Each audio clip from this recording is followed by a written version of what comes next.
El Departamento de Sociología y el Magíster en Ciencias Sociales de la Facultad de Ciencias Sociales de la Universidad de Chile presenta Tras las líneas, conversaciones con Manuel Antonio Garretón, Premio Nacional en Ciencias Sociales.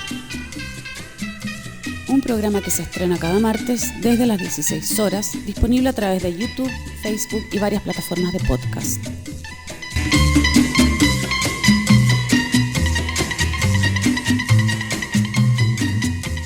Muy buenas tardes.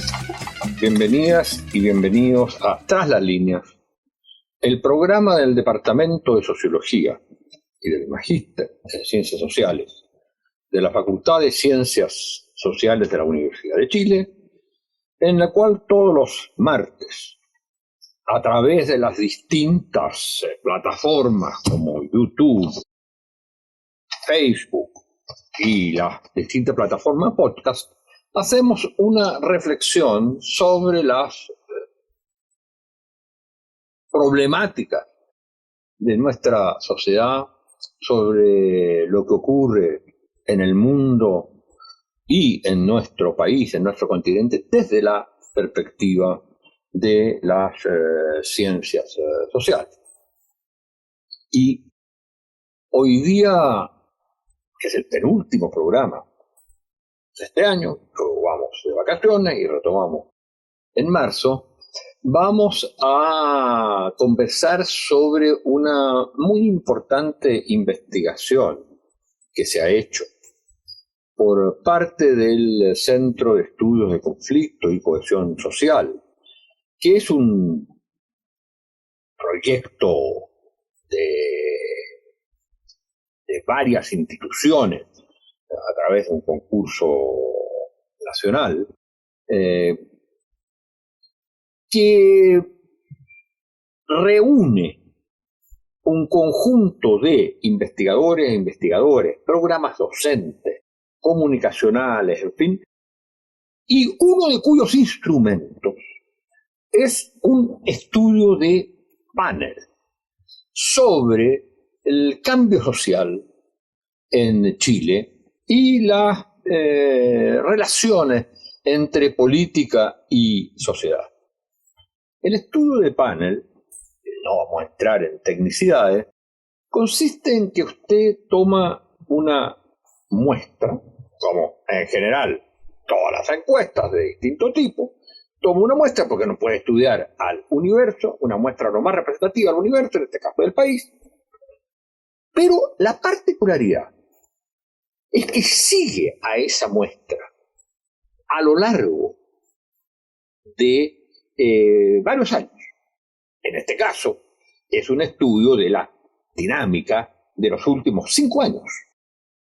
Y lo interesante es que la muestra permanece igual. O sea, es la misma gente que, a diferencia de los otros estudios que van cambiando la gente, manteniendo criterios de representatividad, aquí es la misma gente que es interrogada, encuestada cada año. Lo que permite entonces aproximarse muy certeramente a la evolución, a los cambios que cada persona de la muestra va realizando, sufriendo, viviendo a lo largo de los años que dura el estudio de panel. Y entonces, ahora se ha presentado el informe de la evolución de esta muestra, de las personas que constituyen esta muestra. No vamos a entrar en el detalle. La muestra es una muestra representativa y con todos los métodos técnicos para hacerla. Lo interesante es este aspecto único, porque es extremadamente dificultoso y costoso desde muy distintos puntos de vista, el realizar este estudio de panel a lo largo de los años.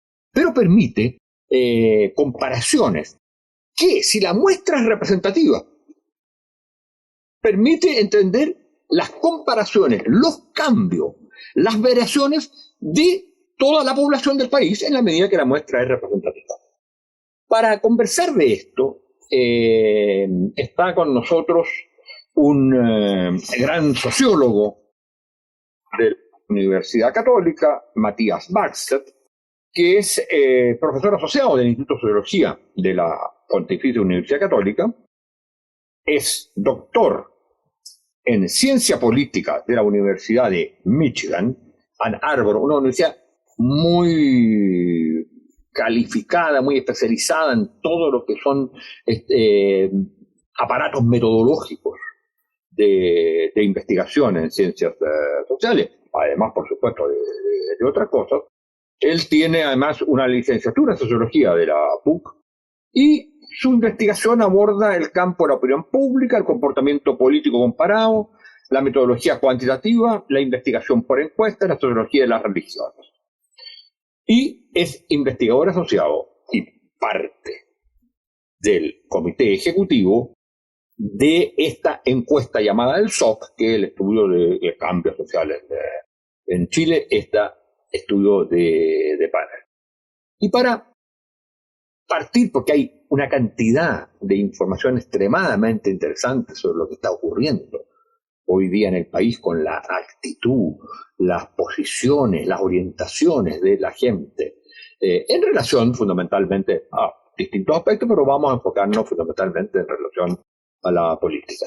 Pero una de las cosas que a mí me llamó la atención, y que tiene que ver un poco también con el problema de la muestra elegida, no vamos a entrar en los detalles técnicos, pero lo siguiente: los porcentajes de identificación política son, comparados con otras encuestas y con lo que se dice normalmente, son muy altos.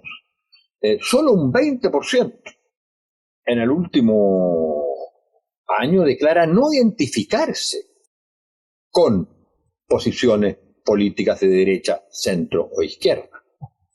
La mayoría, no del total, pero la mayoría entre los distintos grupos, se identifica con las posiciones de centro. Y el porcentaje de participación electoral es alrededor del 60%. Ahora, es interesante porque todos esos datos son muy distintos a lo que uno percibe normalmente. De hecho, no ha votado nunca en el último tiempo cerca de un 60% de la gente. En segundo lugar, si hay algo, un espacio político al cual le fue mal en las últimas elecciones, sería al centro. Y sin embargo, es el más estable en la representación de la muestra y el grupo mayoritario. Y en los porcentajes de identificación política, por lo que yo recuerdo de hace un estudio de 3-4 años, que era el estudio del PEU, daba cerca de un 17-18%, y había venido disminuyendo, había estado en 70%, 70%, lo más alto del mundo en los años 2000, pero había venido bajando. Entonces, la primera cuestión es, bueno, ¿hay o no en estos datos que parecieran mostrar una situación bastante más sana que lo que se podía esperar respecto a la relación con la política, a la aceptación de la política? No hay un problema con la muestra en el sentido que la muestra podría ser menos representativa en la medida que los datos que nos dicen las otras encuestas, los otros estudios y los datos electorales muestran una cierta diferencia con los datos que muestra esta encuesta, en el entendido que los datos, llamémosle, de esta realidad que vemos día a día, las elecciones, etcétera, mostrarían una menor identificación, una menor participación electoral que la que muestra el estudio. Matías, muchas gracias por estar con nosotros. Adelante. Bueno, muchas gracias, Manuel Antonio. Muy contento de estar acá en este espacio. Te agradezco la invitación.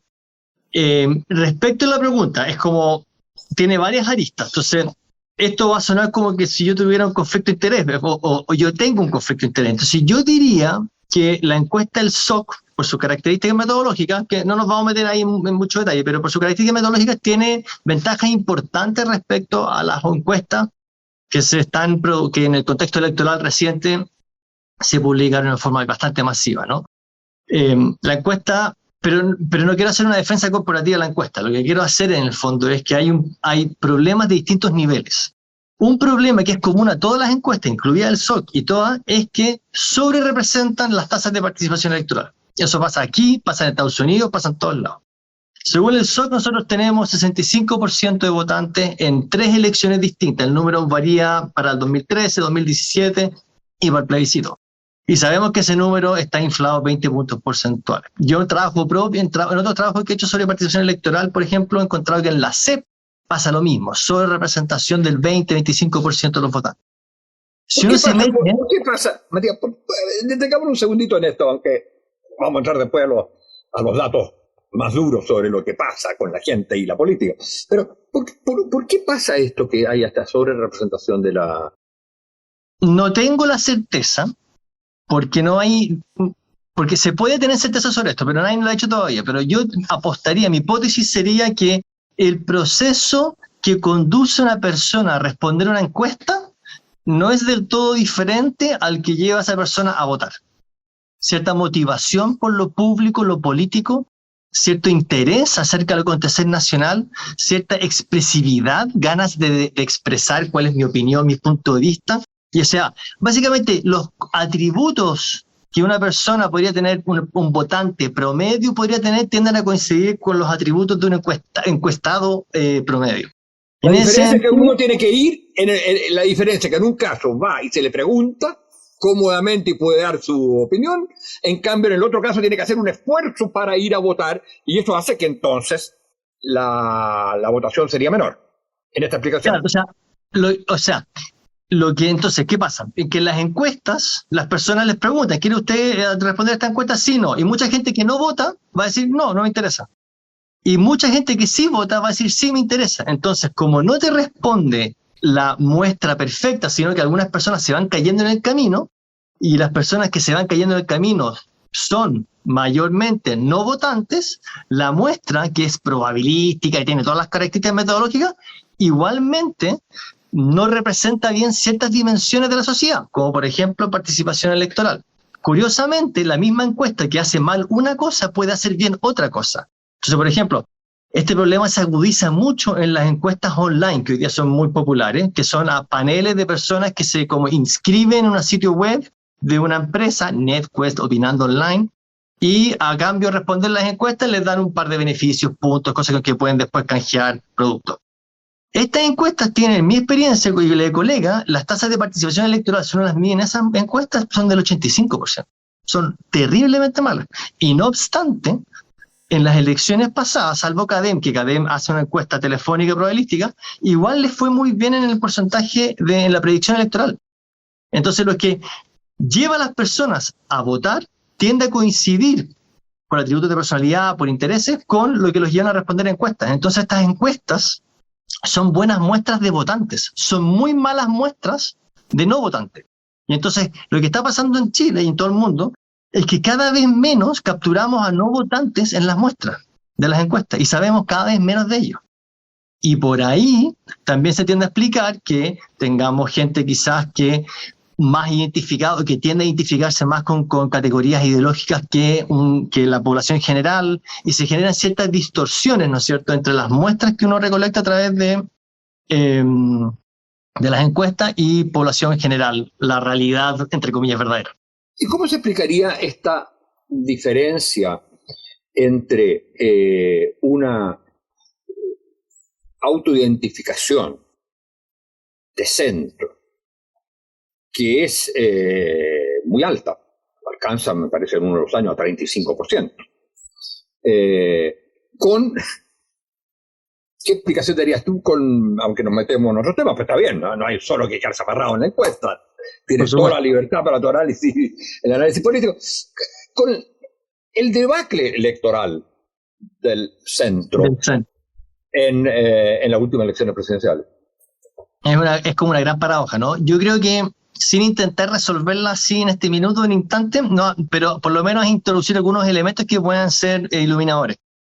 Uno es que, y esto es algo que efectivamente, y partiendo desde la encuesta, una de las cosas como grandes virtudes de esta encuesta, como tiene el carácter panel y va repitiendo la encuesta a las mismas personas, sabemos cómo van evolucionando sus posiciones ideológicas en el tiempo. Y lo que se puede observar en el informe, está todo documentado, es que hay mucho movimiento de entrada y salida entre centro y no identificación. Entonces, mucha gente que no se identifica, un año sí es de centro. También pasa, hay gente que pasa de no identificación a la izquierda o a la derecha, pero mucho más hacia el centro. Entonces, año tras año, donde se mueven más las categorías de identificación ideológica es en el centro y en los que no saben y no responden, los independientes, los ninguna. En cambio, los porcentajes de derecha y los porcentajes de izquierda son mucho más estables. Personas que como que tienen posicionamientos ideológicos más cristalizados tienden a ser estables en el tiempo. Ahora, y por ahí... Sí, perdón. Sí, adelante. Ya, y por ahí entonces, conectando con el partido, creo que entonces para ese elemento puede ser relevante a la hora de entender comportamiento electoral y oferta electoral. En el fondo, yo creo que los partidos políticos, las candidaturas, ven hoy día en Chile poco atractivo el centro, porque son votantes que no votan, o son personas que votan mucho menos, porque son categorías ideológicas mucho más fluidas, que tienden a las menores cambios en los costos del votar, por ejemplo, tienden a caerse y tienden a no participar. Y por otra parte, creo yo que esto es importante, y acá no pasamos a un análisis más politológico, es que el centro como categoría ideológica en Chile hoy día está muy deteriorada, ¿no es cierto? Está muy asociada, creo yo, a partidos tradicionales, concertación, con todas las luces y sombras. Yo tengo una percepción general bastante favorable, que cargo más a las luces que a las sombras, pero tiene sus sombras, ¿no es cierto?, muy cargadas a Cabal, Penta, SQM, partidos... Hay una cosa interesante, porque eso que estás diciendo tú es lo que pasó al Partido Radical. Lo curioso es que ahí fue reemplazado por otro centro. Claro.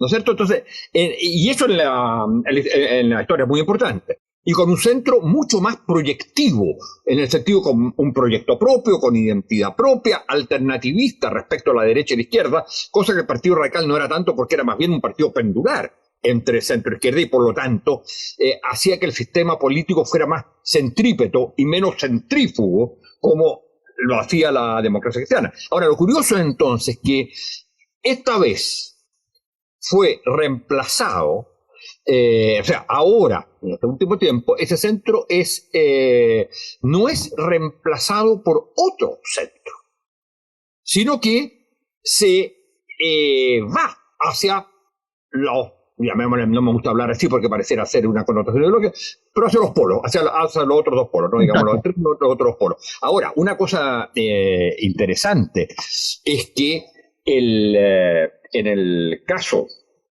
de la democracia cristiana y, digamos, de este centro, no solo no es reemplazado, sino que además, y esto vale para los otros puntos del espectro según el estudio que ustedes muestran, es que se mantienen los porcentajes, en la encuesta, se mantienen los porcentajes, pero la gente se mueve de uno a otro, cambia. O sea, los porcentajes son más o menos estables, pero la variabilidad, o sea, los individuos cambian enormemente de posición según los mismos datos que tú señalas. O sea, esa es una de las cosas más fascinantes, encuentro yo, de lo que revela la encuesta por su naturaleza longitudinal. Nosotros, en la presentación del otro día del estudio y también a nivel interno en el equipo, lo que hablamos es como, la metáfora es que los estadísticas agregados, cuando uno dice el porcentaje izquierda-derecha, esa es la superficie del océano, lo que uno observa generalmente con encuestas comunes y corrientes, pero el sol te da la capacidad de ser un buzo por un rato y observar las corrientes submarinas. Y uno ve que a nivel agregado las cosas están tranquilas, pero uno se sumerge y ve los cambios a nivel de individuo y ve mucha variación. Y lo que es particularmente importante es que estamos hablando de la categoría derecha-izquierda, el eje ideológico fundamental de los últimos, no sé, podemos ir para atrás, no sé, 150 años en Chile, quizás desde la emergencia de los 20, por lo menos, podríamos decir en adelante, que ya tenemos bien definido un eje ideológico izquierda-derecha que articula el comportamiento de los partidos políticos, ¿no es cierto? Más o menos, quizás. Y eso, entonces, nosotros, nuestra socialización política como ciudadano y ciudadana es en torno al eje izquierda-derecha. Los partidos se identifican en torno a eso, y no obstante, la gente se mueve en muchos posicionamientos. Yo no diría que el movimiento es completamente aleatorio, generalmente es mucho más fuerte entre uno de esas categorías adyacentes, es decir, de izquierda, centro, Eso es lo que le quería preguntar. O sea, sí. el punto es, si hay movimiento de derecha a centro, de centro a derecha, de centro a izquierda y de izquierda a centro, ¿hay movimiento desde izquierda a derecha o desde derecha a izquierda? Eso es bastante más, pero es estadísticamente mucho más infrecuente que el otro tipo. En el fondo, el grueso del movimiento es entre categorías adyacentes, pero no obstante, y aunque sea entre categorías adyacentes que tiene un poco más de sentido, insisto en el punto anterior, estamos hablando de la categoría, el eje ideológico fundamental que describe al posicionamiento político de los partidos, candidatos y ciudadanos. Y no obstante vemos movimiento entre las personas. Lo que abre la pregunta, a mí generalmente siempre me llama esta atención en el fondo, ¿qué hace que las personas sean fluidas ideológicamente? ¿Y quiénes son más fluidos ideológicamente y quiénes son menos fluidos ideológicamente? Y ahí en el fondo está el tema, creo yo, y ahí hay una literatura como bien norteamericana de opinión pública, Philip Converse, John Salley, que hablan como del nivel de cualificación política de las personas, ¿no? Y que las personas tienen distintos niveles de, tanto ya sea por motivación o por educación formal, distintos niveles de comprensión y conocimiento, más que comprensión, de conocimiento de los asuntos políticos. Y a la medida que se interiorizan más con los asuntos políticos, tienden a ser más estables en sus disposiciones ideológicas en el tiempo. Mientras que aquellos que son más distantes de lo político, menos motivados por aprender, leer, conversar sobre lo político, tienden a ser muy movedizos y ya pensando más en movimiento aleatorio en el tiempo. Entonces existen como estos distintos tipos de ciudadanos, ¿no es cierto? Los estables y los más inestables. Oye, te quisiera llevar a otro punto.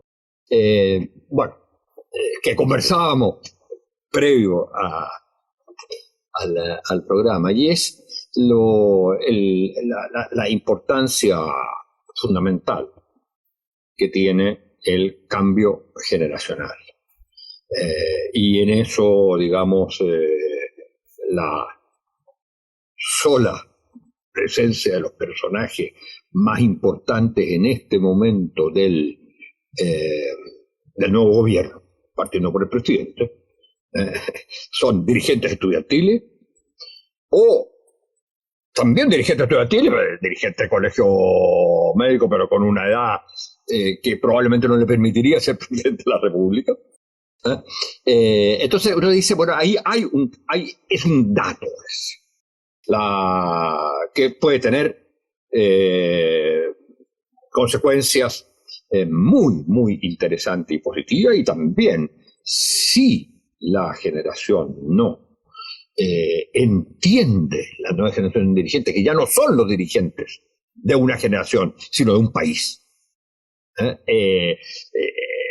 Si eso no se entiende, y yo creo que hasta el momento sí se está entendiendo, sería un riesgo. Lo que te quería plantear es, ¿qué cosas interesantes te dice la encuesta, el trabajo de ustedes sobre este tema generacional? Si tú tuvieras que destacar 2 o 3 puntos en la cual lo generacional aparece importante, ¿qué dirías? En general, nuevamente, tampoco sin meternos demasiado en lo técnico, pero las encuestas paneles no son muy buenas para hablar de lo generacional. Ahí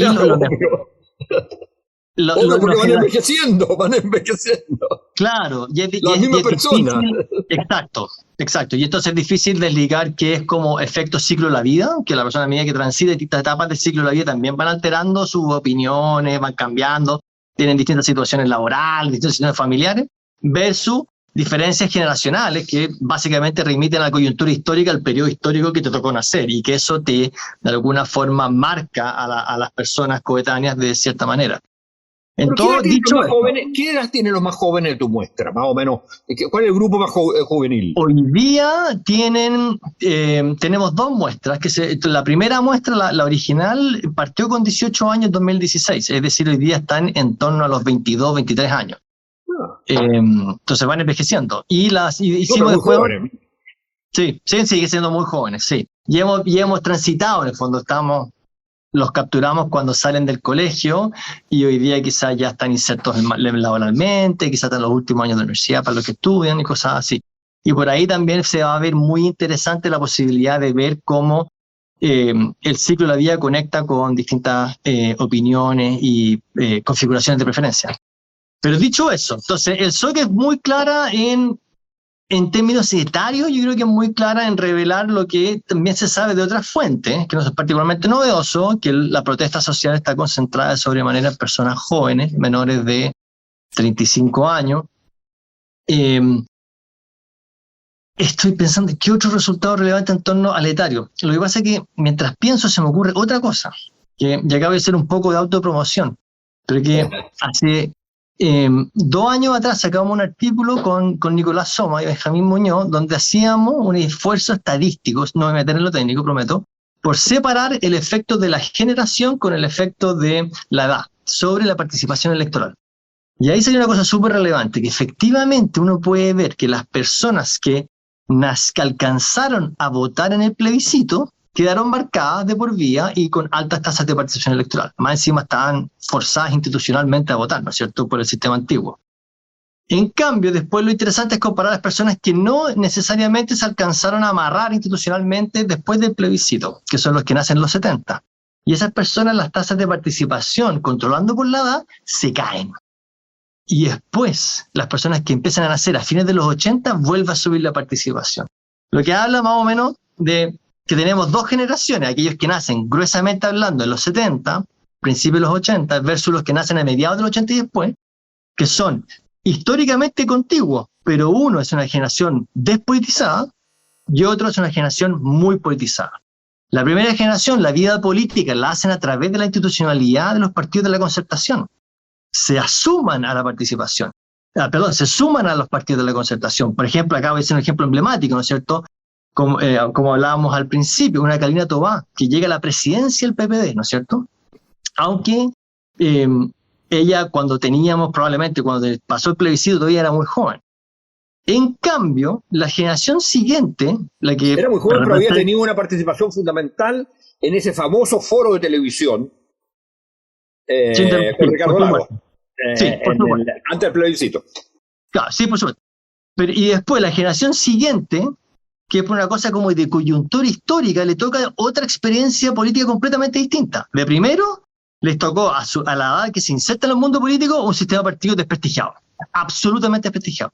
Entonces, ¿qué hacen? ¿Nos insertamos a ese mundo o buscamos referentes externos? Y el movimiento Pingüino 2006, después el movimiento del 2011, lo único que hacen, ¿no es cierto?, es rechazar la política institucional. Y se alejan, y se alejan, y se alejan, y se alejan. Y buscan formar sus propios y nuevas referentes políticos. Y por ahí hay un ejercicio de innovación política muy relevante. Ahí nace el Frente Amplio, ¿no es cierto?, y todos sus partidos. Y entonces, una generación queda de alguna forma amarrada a la Concertación y la otra generación nace y emerge en contra de la Concertación. Y por ahí, creo yo, hay una clave heurística interesante para entender qué pasó en la última elección, ¿no es cierto? ¿Por qué podría haber salido Boric? Estamos hablando de la generación, estamos hablando del centro hacia la izquierda. Sí, estamos hablando de un mundo centro-izquierda. Y es bien interesante eso, porque entonces ahí uno puede explicar, precisamente, hay el gran clivaje que es derecha centro-izquierda, o sea, digamos el sí y el no. Mismo porcentaje de votación del sí y el no que la última elección. Solo que han cambiado, al menos, no entremos en la derecha ahora, pero han cambiado los actores de la centro-izquierda, los actores principales. Es decir, se mantiene ese clivaje, pero hoy día quienes asumen el liderazgo de ese mundo, de ese 55%, mismo porcentaje del plebiscito, es el mundo mucho más de la izquierda, y de una izquierda que, como decías tú, y eso no tiene que ver con posiciones respecto a la violencia o otra cosa, pero es menos institucionalizada, es decir, se mueve más por movilización social, por otras cosas que por la política institucional. Exacto. Y eso yo creo que es una cuestión muy interesante. Mira, te quería preguntar, porque tenemos que terminar, te quería preguntar otra cosa que está en la encuesta que me parece que es muy interesante, que es hay un capítulo sobre el tema de la violencia. Entonces, ¿qué nos dirías tú que dice la encuesta como cosas más importantes al respecto? Bueno, ahí tenemos, ahí la memoria sí la tengo más fresca, felizmente. Lo que sucedió efectivamente con los ítems, entonces tenemos varias formas de violencia. Violencia desde como el mundo de la ciudadanía hacia el Estado o agentes del Estado, y violencia desde la gente del Estado hacia la ciudadanía, y a su vez violencia entre ciudadanos. Por ejemplo, lo que llaman las detenciones ciudadanas, donde personas agarran a un delincuente y lo amarran a un poste y le pueden golpear, cosas por el estilo. Entonces, La ¿cuáles son los niveles? delincuencia misma no entra ahí, ¿o sí? No, la misma delincuencia no. Ya. Y en general uno puede observar varias cosas. Uno, ya sea violencia de los distintos tipos que acabo de mencionar, todas tienen bajos niveles de aprobación a nivel poblacional, global. Si uno abre y se mete en la superficie, si se mete para adentro y abre la caja, ¿no es cierto?, va a encontrar diferencias importantes entre subgrupos, izquierda, derecha. La gente más izquierda un poco menos, es más tolerante a la violencia de ciudadanía contra gente del Estado. La gente de derecha es más tolerante de la violencia invertida y cosas por el estilo. Y ahí lo que marca como el patrón más interesante es lo que pasó en la encuesta del 2019, que se hizo a partir del 20 de noviembre de 2019. Entonces el trabajo de campo se recolectó a un mes de iniciar el estallido social. Estaba muy vivo lo que estaba sucediendo. Pero ya estaba el acuerdo, ¿no es cierto? Estaba el acuerdo. Es estallido más acuerdo. Estallido más acuerdo lo que evalúan. Sí, estallido más acuerdo, sin duda. Y ahí entonces se puede observar, y esto está nuevamente con tendencias diferenciadas por grupos, pero se ve observar un aumento importante de la aceptación de la violencia de la ciudadanía hacia agentes del Estado y un rechazo creciente de la violencia de la gente del Estado a la ciudadanía, consistente con lo que estaba pasando también en las calles en ese tiempo, ¿no?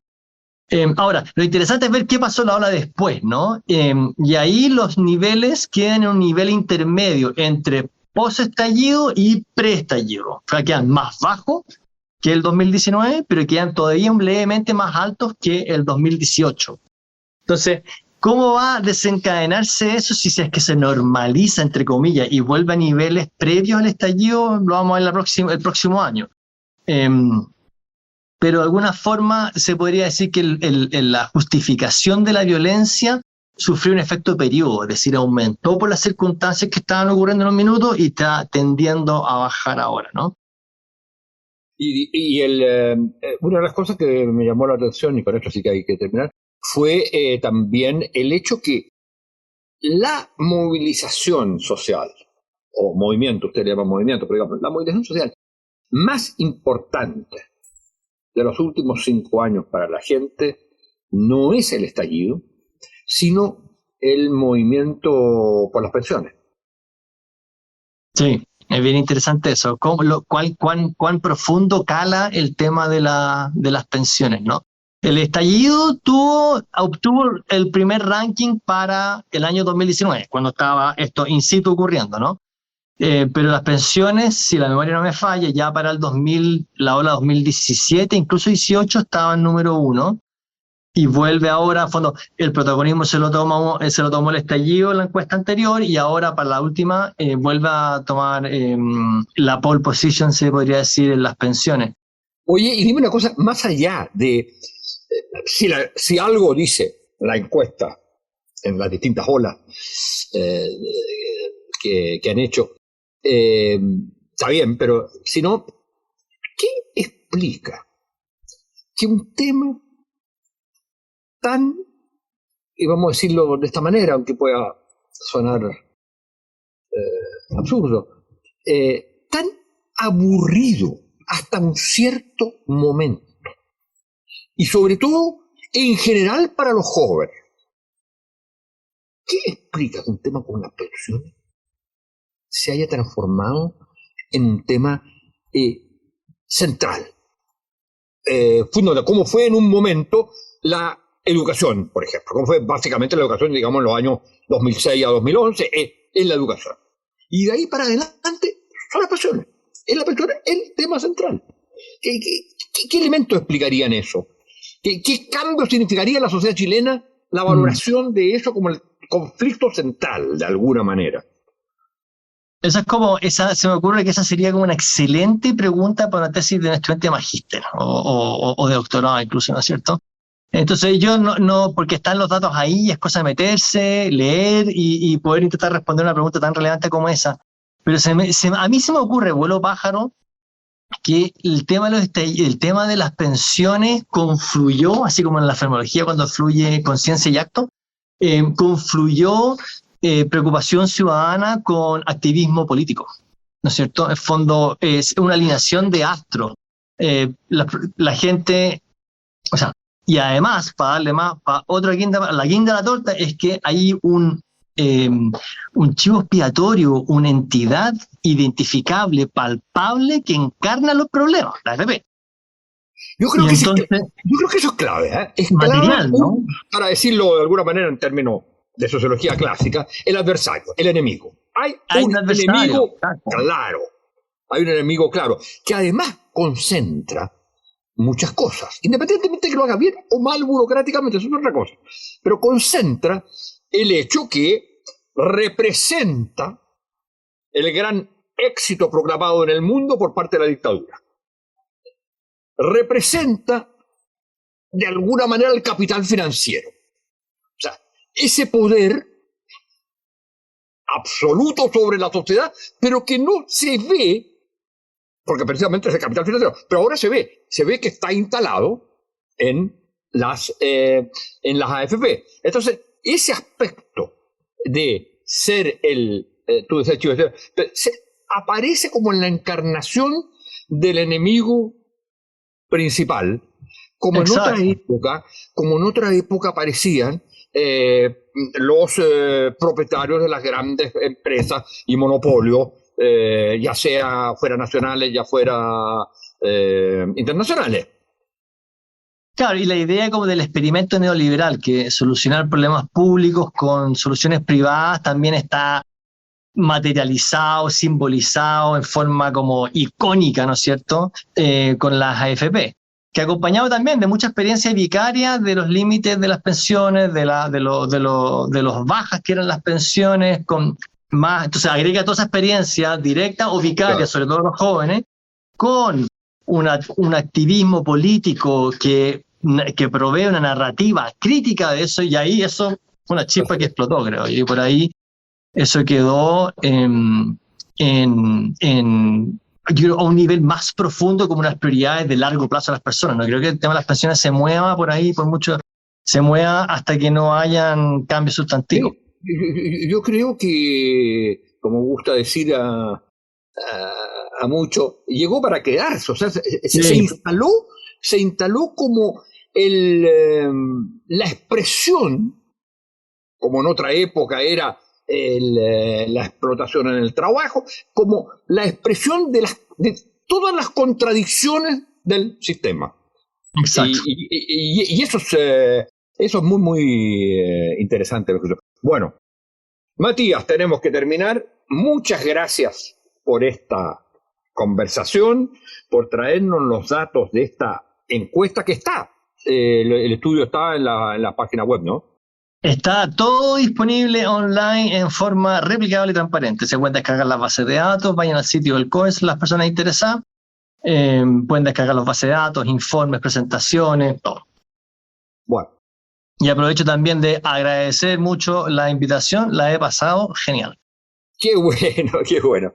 Muchas gracias. Además, tenemos algo de colega, no solo que somos sociólogos ambos, sino que tú eres investigador principal del COE. Yo formo parte del comité científico del COE, donde año a año hacemos una discusión sobre los temas, proyectos orientaciones generales de esta muy notable institución. No, y me acuerdo que hace algunos años, quizás previo a la pandemia, me imagino, ¿no es cierto? Tú ibas a las jornadas anuales, ¿no? Claro, pero ahora sigo yendo. Lo que pasa es que no sé si hay. O sea, a las jornadas anuales, pero en cuanto miembro del comité directivo, no sé si hacen ya de investigadores o no, y a esa puede ser que no haya ido. Pero sigo estando vinculado y con mucho orgullo. Bueno, pues. Muchas gracias, Matías, y será hasta el próximo martes, señoras y señores auditores y auditoras, con Tras las Líneas en nuestros podcasts y plataformas de YouTube, de Facebook y otras. Muchas gracias.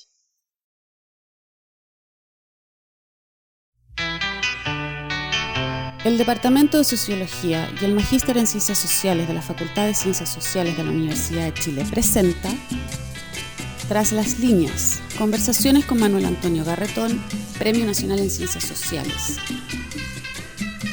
Un programa que se estrena cada martes desde las 16 horas, disponible a través de YouTube, Facebook y varias plataformas de podcast.